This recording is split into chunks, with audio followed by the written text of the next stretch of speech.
Good morning traders അരീനയുടെ pre market റിപ്പോർട്ടിലേക്ക് ഏവർക്കും സ്വാഗതം. നിങ്ങളോടൊപ്പം ഞാൻ റഷീദ് തായ്ലർ. ആദ്യമായിട്ട് ചാനൽ സന്ദർശിക്കുന്നവർ സബ്സ്ക്രൈബ് ചെയ്ത് സപ്പോർട്ട് ചെയ്യാൻ ശ്രദ്ധിക്കണം. വീഡിയോയുടെ ഡിസ്ക്രിപ്ഷനിൽ ലിങ്കുകൾ കൊടുത്തിട്ടുണ്ട്. അതിൽ ആവശ്യമുള്ള അല്ലെങ്കിൽ താല്പര്യമുള്ള കാര്യങ്ങളിൽ നിങ്ങൾ ലിങ്ക് ക്ലിക്ക് ചെയ്ത് ചെക്ക് ചെയ്യുക. ദെൻ ഇന്ന് 2024 ഓഗസ്റ്റ് 9 വെള്ളിയാഴ്ചയാണ്, വാരാന്ത്യമാണ്. അപ്പോൾ ഒത്തിരി പേര് എന്നോട് ബിസിനസ് അക്കൗണ്ടുകളെ കുറിച്ച്, അതായത് ഇൻസ്റ്റിറ്റ്യൂഷണൽ ആയിട്ട് നമ്മൾ റീറ്റെയിലേഴ്സ് ഒറ്റയ്ക്ക് നിന്ന് യുദ്ധം ചെയ്താൽ ജയിക്കില്ല എന്ന് കാണുമ്പോൾ ഒന്നിച്ച് നിന്ന് യുദ്ധം ചെയ്യാമെന്ന ധാരണയിൽ ഒത്തിരി പേര് എനിക്ക് മെസ്സേജസ് അയക്കുന്നുണ്ട്. എങ്ങനെയാണ് ഒരു ബിസിനസ്സിൻ്റെ ഭാഗമാവുക, അല്ലെങ്കിൽ എങ്ങനെയാണ് ഒരു ബിസിനസ്, അതായത് പ്രൈവറ്റ് ലിമിറ്റഡ് കമ്പനി ആയിട്ട് എങ്ങനെയാണ് നമുക്ക് ഇതുപോലെ ചെയ്യാൻ പറ്റുക, ഒത്തിരി പേർക്ക് ഒന്നിച്ച് ചേർന്ന് എങ്ങനെയാണ് ചെയ്യാൻ പറ്റുക എന്നൊക്കെ ഉള്ളത്. വീണ്ടും ഞാൻ ഓർമ്മിപ്പിക്കുന്നത്, നിങ്ങൾക്ക് അറിയാത്ത ഒരു പരിപാടിയിലേക്ക് നിങ്ങൾ കാശ് കൊണ്ടുപോയിട്ട് ആർക്കും കൊടുക്കരുത്. കൃത്യമായ ധാരണയോടുകൂടി എന്താണ് സംഭവിക്കുന്നതെന്ന് വ്യക്തമായി മനസ്സിലാക്കിയിട്ട് തന്നെ ആയിരിക്കണം ഇൻവെസ്റ്റ് ചെയ്യുന്നത്. ഇൻവെസ്റ്റ് ചെയ്യുന്നുണ്ടെങ്കിൽ ആ കമ്പനിയുടെ ബോർഡ് ഓഫ് ഡയറക്ടറിൽ നിങ്ങൾ മെമ്പർ ആയിരിക്കണം. അതിനുള്ള കാര്യങ്ങൾ ചെയ്തതിന് ശേഷം മാത്രം ഫണ്ട് കൊടുക്കുക എന്ന. ഇനി കൂടുതൽ എന്തെങ്കിലും അറിയാനുള്ളവർ എനിക്ക് മെസ്സേജ് അയച്ചാൽ, ഒരുപാട് പേര് മെസ്സേജ് അയക്കുന്നുണ്ട്. അപ്പോൾ പറ്റുന്നത്രയൊക്കെ ഞാൻ മറുപടി കൊടുക്കുന്നുണ്ട് കേട്ടോ. ബാക്കിയുള്ളവരൊക്കെ ഈ വീഡിയോയിലൂടെ മറുപടി എന്തുണ്ടെങ്കിലും ഞാൻ ഇതിലൂടെ ഷെയർ ചെയ്യാം. അങ്ങനെയാണെങ്കിൽ കുറേയും കൂടെ നമുക്ക് ഡീറ്റെയിൽ ആയിട്ട് മനസ്സിലാക്കാൻ പറ്റും. ഞാൻ ഇതേപോലെ സ്ഥാപനങ്ങളിൽ പാർട്ട്ണറായി മാറിയിട്ടുണ്ട്. സോ നിങ്ങൾക്കും ആ രീതിയിലേക്ക് മുന്നോട്ട് പോകാം. പക്ഷേ കമ്പനി ഒന്നിലും നിങ്ങളായിരിക്കണം ആ കമ്പനി ഫോം ചെയ്യുന്നത്, അല്ലെങ്കിൽ നിങ്ങൾക്ക് വളരെ ക്ലോസ് ആയിട്ട് അറിയുന്ന ഒരാൾ ഫോം ചെയ്ത കമ്പനിയിലായിരിക്കണം ഇൻവെസ്റ്റ് ചെയ്യുന്നത്. അക്കൗണ്ട് സൈനിങ് അതോറിറ്റീസ് എല്ലാവർക്കും ഉണ്ടായിരിക്കണം. അതായത് ഒരാൾക്ക് മാത്രമായി പോകരുത്, ഒരു ഗ്രൂപ്പ് ഓഫ് ആൾക്കാർക്ക് തന്നെ ആയിരിക്കണം. മെജോറിറ്റി ഓഫ് ആൾക്കാർ, ഇപ്പോൾ 10 പേരൊക്കെയുള്ള കമ്പനിയിൽ ഒരു ചെക്കിൽ 10 പേര് ഒപ്പിടാനൊന്നും പറ്റില്ലല്ലോ. അപ്പോൾ അതിലൊരു 3 പേരോ 4 പേരോ സെലക്ട് ചെയ്തിട്ട് അവരെ തീരുമാനിക്കണം. അങ്ങനെയൊക്കെയുള്ള കുറേ കാര്യങ്ങളുണ്ട്. ഓക്കെ, എന്തായാലും അത് നമുക്ക് വഴിയെ നോക്കാം. അത് ഇപ്പോൾ കടന്നു വരുന്നൊരു ട്രെൻഡ്. എൻ്റെ അറിവിൽ ഇപ്പോൾ ഏകദേശം ഒരു 9ഓളം ബിസിനസ് ഇതേപോലെ സ്റ്റാർട്ടായിട്ടുണ്ട്. ഒറ്റയ്ക്ക് നിന്നാൽ നടക്കില്ല. നമ്മൾ 1 ലക്ഷം രൂപ വെച്ചിട്ട് ചിലപ്പം ഒരു മാസം കൊണ്ട് തന്നെ 1 ലക്ഷം രൂപ ഉണ്ടാക്കും. പക്ഷേ ഒരു വർഷം കഴിഞ്ഞ് ഓഡിറ്റ് ചെയ്യുമ്പോൾ ചാർജസൊക്കെ കഴിഞ്ഞാൽ ലോസ് ആയിരിക്കും നമുക്ക് ഇയർ എൻഡിൽ ഉണ്ടാവുക. അത് ഒഴിവാക്കാൻ വേണ്ടിയിട്ട് സിസ്റ്റമാറ്റിക് ഇൻസ്റ്റിറ്റ്യൂഷണൽ മൂവ്മെൻറ്റ് കൊണ്ടുവരാൻ വേണ്ടിയിട്ടാണ് ഇങ്ങനെ ഇപ്പോൾ എല്ലാവരും ചെയ്യുന്നത്. ചെറിയ ചിലവ് മാത്രമേ ഉള്ളൂ അതിനകത്ത്. സോ എന്തെങ്കിലും അറിയണമെങ്കിൽ നിങ്ങൾ എന്നോട് ചോദിക്കാൻ ഞാൻ പറഞ്ഞുതരാം. വെറുതെ ഇവിടെ പറഞ്ഞ വീഡിയോയുടെ സമയം കളയണ്ടല്ലോ. കാരണം എനിക്ക് ഏറ്റവും കൂടുതൽ മെസ്സേജസ് ഒരു കാലത്ത്, അതായത് കഴിഞ്ഞ വർഷമൊക്കെ ആണെങ്കിൽ ഓപ്ഷൻ ട്രേഡിങ്, ഇൻട്രാഡേ ട്രേഡിങ്ങിൻ്റെ, അത് ബൈങ്ങിൻ്റെയൊക്കെ ഒരുപാട് ചോദ്യങ്ങളായിരുന്നെങ്കിൽ ഇപ്പോൾ അങ്ങനെയല്ല. എങ്ങനെ ഒരു ഇൻസ്റ്റിറ്റ്യൂഷണൽ മെമ്പറായി മാറാം എന്നതാണ് കൂടുതൽ പേരും ചോദിക്കുന്നത്. സോ നോക്കാം നമുക്ക് ഇന്നത്തെ പ്രധാനപ്പെട്ട ഹൈലൈറ്റ്സ്. ഇന്ന് വീക്കെൻഡാണ്, സെൻസെക്സിൻ്റെ എക്സ്പയറി ദിവസമാണ്. സോ എങ്ങനെ ഉണ്ടാവും എന്നുള്ളത് കണ്ടറിയേണ്ടി വരും. കാരണം മാർക്കറ്റിൽ പല രീതിയിലുള്ള കാര്യങ്ങളാണ് നടക്കുന്നത്. റിപ്പോ റേറ്റ്സ് മാറ്റമില്ലാതെ തുടരുന്നതുകൊണ്ട് നിഫ്റ്റി ഇനി 24,000 സപ്പോർട്ട് എടുക്കുമോ, 24,000 കടന്നു പോകുമോ, ഇതാണ് ചോദ്യം.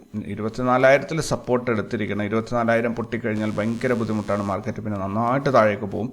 കാരണം ഒട്ടുമിക്ക ആൾക്കാരെയും ഹോൾഡിങ് 24,000 എന്ന ഒരു സപ്പോർട്ട് ലൈനിലാണ് നിൽക്കുന്നത്. അത് പൊട്ടിക്കഴിഞ്ഞാൽ അവരൊക്കെ ഇത് കട്ട് ചെയ്യും, അവരുടെ ഹോൾഡിങ്സ് കട്ട് ചെയ്ത് ഒഴിവാക്കും. കാരണം വലിയ ലോസ് ആയിരിക്കും ഉണ്ടാവുക.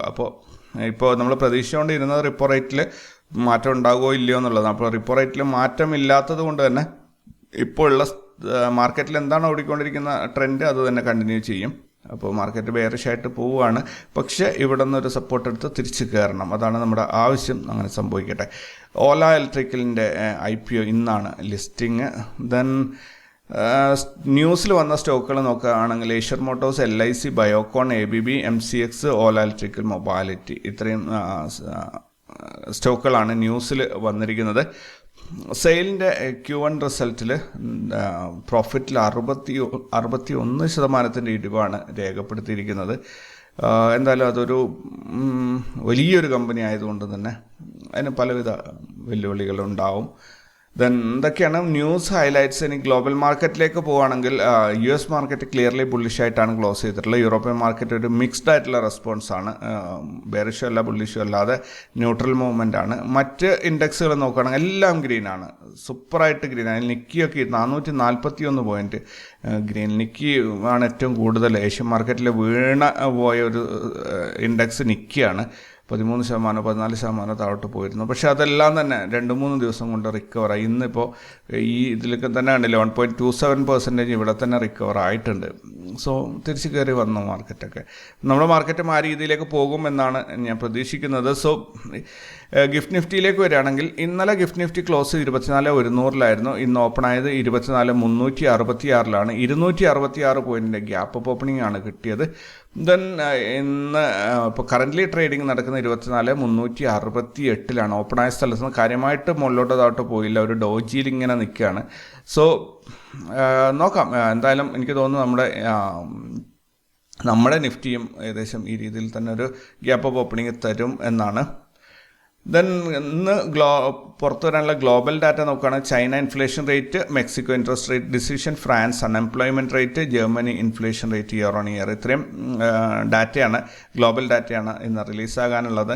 ദെൻ റിസൾട്ട് അനൗൺസ് ചെയ്യുന്ന കമ്പനികൾ നോക്കുകയാണെങ്കിൽ ഒരുപാട് കമ്പനീസ്, 300-ലധികം കമ്പനീസ് ഉണ്ട്. പക്ഷേ എനിക്ക് ഫെമിലിയർ ആയിട്ടുള്ള കമ്പനികൾ ട്രെൻഡ്, അതായത് life science, Sun T V network, Inox Wind, Zodiac Energy, Siemens, Shipping Corporation of India, Shyam Century Ferrous, Muthoot Microfin, Grasim Industries, CESC, Balakrishna Industries, Balaji Telefilms. ഇത് കൂടാതെ 300-ലധികം കമ്പനികൾ മൊത്തത്തിലുണ്ട്. സോ അതൊന്ന് ആലോചിച്ചാൽ മതി, നിങ്ങൾ ഹോൾഡ് ചെയ്യുന്ന ഏതെങ്കിലും സ്റ്റോക്കുകൾ ഇന്നുണ്ടോ നോക്കുക.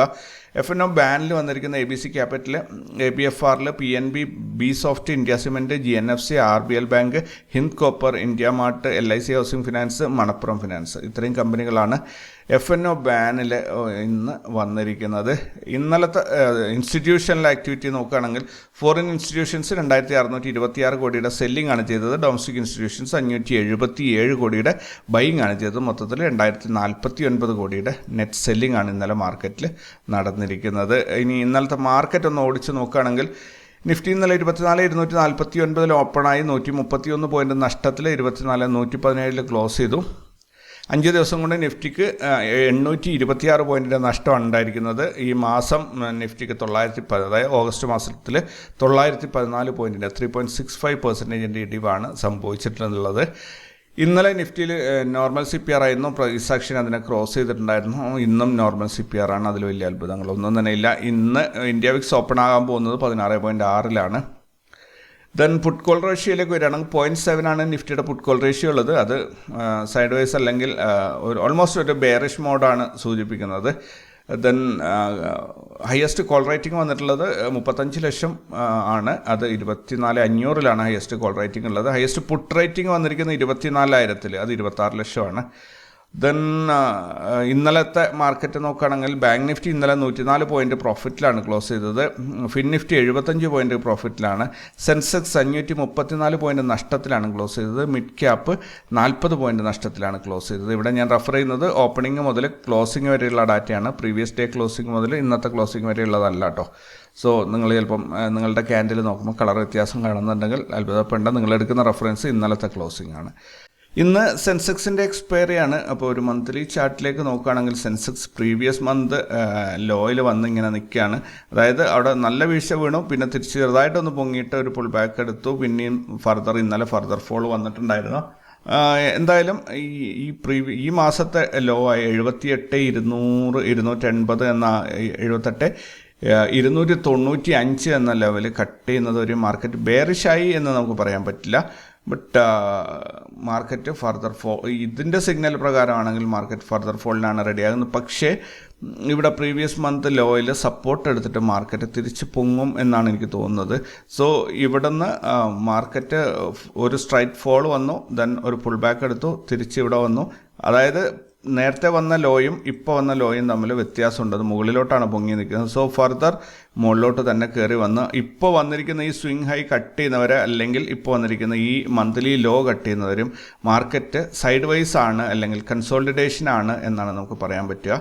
അപ്പോൾ ഇന്ന് ഒരു ഗ്രീൻ ക്യാൻഡിൽ ഇവിടെ കയറി വരും, മോസ്റ്റ് പ്രോബബ്ലി ഒരു ഗ്രീൻ ക്യാൻഡിൽ ഇവിടെ കയറി വരും. അതങ്ങനെ കട്ട് ചെയ്ത് നമ്മുടെ നോ ട്രേഡ് സോൺ കട്ട് ചെയ്ത് മുകളിലോട്ട് കയറുന്നത് വരെയും പ്രശ്നം തന്നെയാണ്. അതുവരെ നമ്മൾ, അതായത് നോ ട്രേഡ് സോണൊക്കെ കട്ട് ചെയ്ത് പോകുമ്പോൾ മാർക്കറ്റിൽ ഒരു മൂവ്മെൻറ്റും ഇല്ലാതെ ഫ്രീസായി കിടക്കുന്ന ഒരു അവസ്ഥയായിരിക്കും. എന്തായാലും അതിനായിട്ട് നമുക്ക് കാത്തിരിക്കാം. അത് കടന്ന് മാർക്കറ്റ് മുകളിലോട്ട് എത്തിക്കഴിഞ്ഞാൽ സൂപ്പറായിരിക്കും. ദെൻ ഒരു ഇൻട്രാഡേ ചാർട്ടിലേക്ക് വരികയാണെങ്കിൽ ഇന്നത്തെ മൂവ്മെൻറ്റ് ഇന്നലത്തെ ഡേ ഹൈനേക്കാളും തൊട്ടടുത്തായിരിക്കും, അതിനേക്കാളും ചെറുതായിട്ട് താഴെയായിരിക്കും ഇന്നത്തെ ഡേ ഹൈ എന്ന് പറയുന്നു. അതേപോലെ ഇന്നലത്തെ ഡേ ലോനേക്കാളും വളരെ താഴെയായിരിക്കും ഇന്നത്തെ ഡേ ലോ എന്നും പറയുന്നു. സോ അതൊരു നെഗറ്റീവ് മൂവ്മെൻ്റ് ആണ് സൂചിപ്പിക്കുന്നത്. നമുക്ക് നോർമലി 2 ഡേ ഹൈയും ലോയും 2 കിട്ടാറില്ല. സോ ഒന്നുകിൽ ഡേ ഹൈ കിട്ടും അല്ലെങ്കിൽ ഡേ ലോ കിട്ടും.